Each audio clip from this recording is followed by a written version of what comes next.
ইলিশ মাছের ঝোল বানাবো। প্রথমে ডিমগুলোকে ভেজে তুলে রাখলাম, তারপর মাছ ধুয়ে তাতে নুন হলুদ মাখিয়ে রেখেছি। সামান্য সর্ষের তেল প্রথমে দিয়েছিলাম। ওই তেলেতেই ডিম ভাজার পর মাছগুলোকে ভেজে নেব। খুব হালকা করে ভাজতে হবে, এপিট ওপিট করে।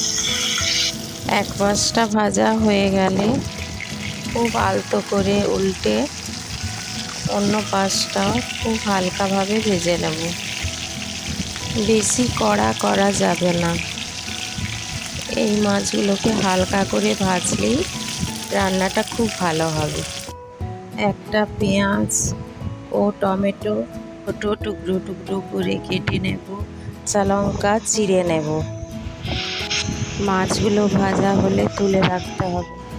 এবার ওই তেলে কালো জিরে দিয়ে পেঁয়াজ কুচি টমেটো কুচিগুলো দিয়ে দেবো।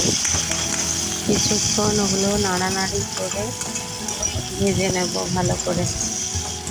একটু ভাজা হয়ে গেলে তারপর ওতে চামচের 1 চামচ হলুদ ও 1 চামচ নুন দিয়ে আবারও নাড়ানাড়ি করে নেব। তো পেঁয়াজগুলো ভালো করে নেড়ে চেড়ে নরম একটু হয়ে গেলে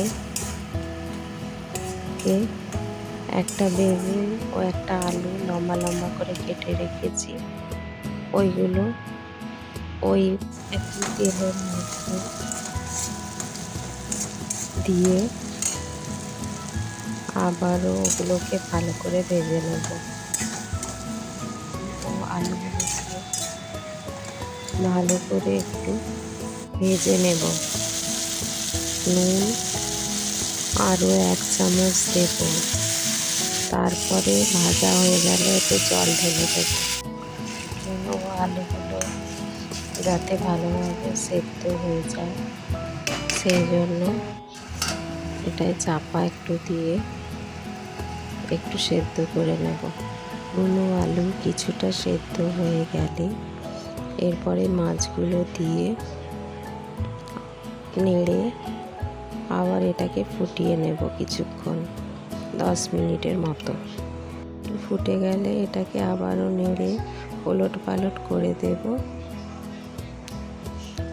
এতে আর কোনো মশলা লাগবে না, খুব সিম্পল একটা রান্না, সুস্বাদু হয় এটা। মশলাও কম থাকে, এই জন্য শরীরের পক্ষে উপকারী। চেরা কাঁচা লঙ্কা দুটো দিয়ে দেবো, দিয়ে আরেকটু ফুটিয়ে নেব। এভাবেই সিম্পল একটা রেসিপি, বেশি মশলা লাগে না, খেতেও খুব সুস্বাদু। করে দেখবেন, খুব ভালো লাগবে এটা।